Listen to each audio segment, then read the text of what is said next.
आज की जो हमारी पूरी फाइनेंशियल सिस्टम है ना, वो एक बड़ी ही अजीब एक पहेली पर टिकी है। भरोसा। ये कैसे हो सकता है कि सिर्फ भरोसे पर आधारित एक चीज असल में इतनी वेल्थ बना सकती है? आज हम इसी सवाल की तह तक जाएंगे और समझेंगे कि हमारा पैसा असल में काम कैसे करता है। तो चलिए, इस पूरी चीज को समझने के लिए एक बहुत ही सिंपल सा सवाल पूछते हैं। मान लीजिए कि पैसे हैं ही नहीं, हमारे पास बीफ है और हमें ब्रेड चाहिए, तो ये सौदा आखिर होगा कैसे? अच्छा, तो जरा सोचिए उस दुनिया के बारे में। एक पशुपालक को ब्रेड चाहिए, वो बेकर के पास जाता है, लेकिन बेकर कहता है मुझे बीफ नहीं, जूते चाहिए।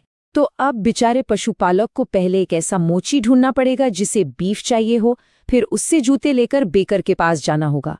मतलब कितना ज्यादा झंझट है, कितना कॉम्प्लिकेटेड है ये सब। और अब ये देखिए, पैसे के साथ यही काम कितना कितना सिंपल हो जाता है। बस पैसे दिए और ब्रेड ले ली, बात खत्म। पैसा उस सारे झंझट को ही खत्म कर देता है। तो यहाँ ये समझना जरूरी है कि पैसा कोई मामूली चीज नहीं है। ये तो इंसान के इतिहास के सबसे बड़े आविष्कारों में से एक है। एक ऐसी टेक्नोलॉजी जिसने हमारे व्यापार करने का तरीका ही हमेशा हमेशा के लिए बदल दिया। तो पैसा है क्या आखिर? देखिए, टेक्निकली फेडरल रिजर्व के हिसाब से पैसा वो कोई भी चीज है जिसे ज्यादातर लोग पेमेंट के तौर पर लेने के लिए तैयार हों। मतलब सिगरेट से लेकर कागज के नोट तक कुछ भी पैसा बन सकता है, पर शर्त यह है कि लोग उसे मानने को तैयार हों।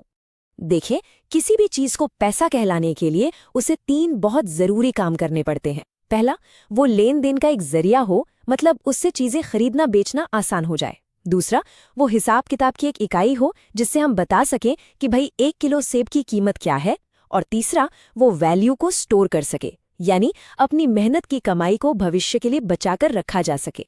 और इन कामों को ठीक से करने के लिए ना अच्छे पैसे में 6 बातें होनी चाहिए। वो टिकाऊ हो, उसे आसानी से कहीं भी ले जा सके और छोटे छोटे हिस्सों में बांट सकें। उसे थोड़ा दुर्लभ भी होना चाहिए ताकि उसकी वैल्यू बनी रहे, और हर नोट या सिक्का एक जैसा हो।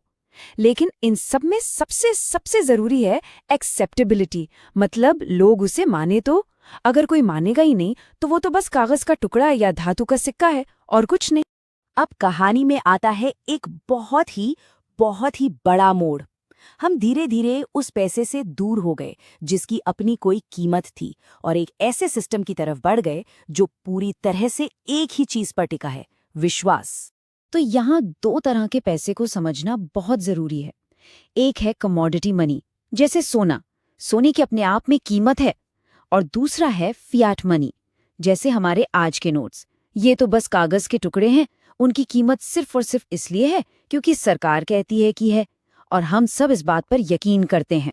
तो सवाल ये है कि हम यहाँ तक पहुंचे कैसे? ये कोई एक दिन में नहीं हुआ, ये बदलाव धीरे धीरे आया।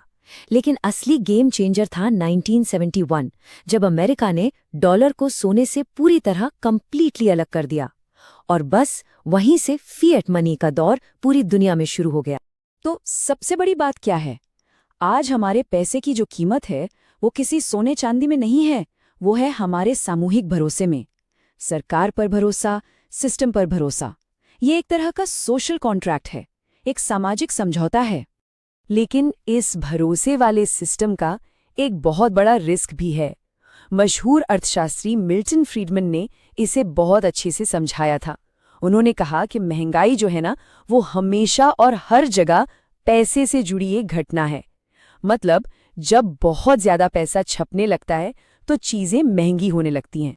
और जब ये भरोसा, ये ट्रस्ट पूरी तरह से टूट जाता है तो नतीजा भयानक होता है।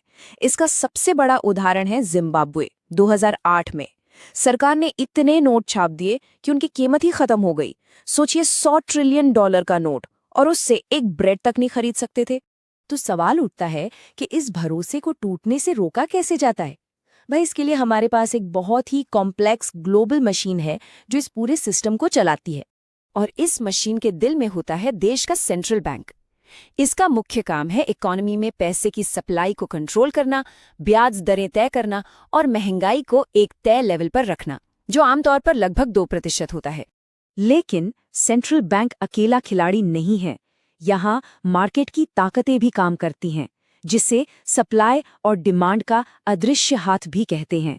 मतलब कोई चीज कितनी उपलब्ध है और कितने लोग उसे खरीदना चाहते हैं, ये दोनों मिलकर उसकी कीमत तय करते हैं, जिसमें खुद पैसा भी शामिल है।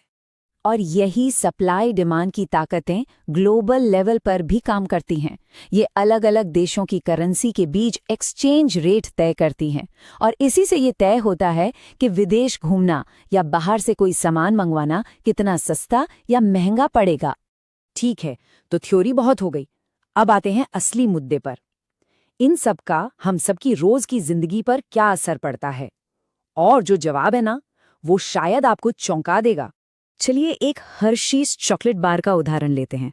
साल 1900 में ये 5 सेंट की आती थी और एक आम मजदूर को इसे खरीदने के लिए 21 मिनट काम करना पड़ता था। अब फास्ट फॉरवर्ड कीजिए 2022 में, कीमत हो गई $1.15, लेकिन अब उसी मजदूर को इसे खरीदने के लिए सिर्फ 2 मिनट काम करना पड़ता है। ये चार्ट देखिए, ये फर्क कितना बड़ा है, साफ नजर आता है। कहाँ 21 मिनट और कहाँ सिर्फ 2 मिनट, जमीन आसमान का अंतर है। इसका मतलब क्या हुआ? इसका मतलब ये हुआ कि हमारी जो चॉकलेट खरीदने की क्षमता है वो 851% बढ़ गई है। दूसरे शब्दों में हम कई गुना ज्यादा अमीर हो गए हैं, अगर इस नजरिए से देखें तो सबसे जरूरी बात यहाँ पर यह है, हाँ चॉकलेट की कीमत तो बढ़ी, इसमें कोई शक नहीं, लेकिन उसे खरीदने की हमारी जो ताकत है, हमारी जो एबिलिटी है, वो कई ज्यादा तेजी से बढ़ी है। अगर हम कीमत को पैसों में नहीं बल्कि अपने काम के घंटों में नापे तो चीजें असल में बहुत सस्ती हुई हैं। और ये जो कमाल का नतीजा हम देख रहे हैं, ये सीधे हमारे इस फ्लेक्सिबल फियाट मनी सिस्टम की वजह से है। क्योंकि ये सिस्टम सोने जैसी किसी चीज से बंधा नहीं है, इसलिए ये इकॉनमी की जरूरतों के हिसाब से बढ़ सकता है, जिससे इनोवेशन और ग्रोथ को बढ़ावा मिलता है।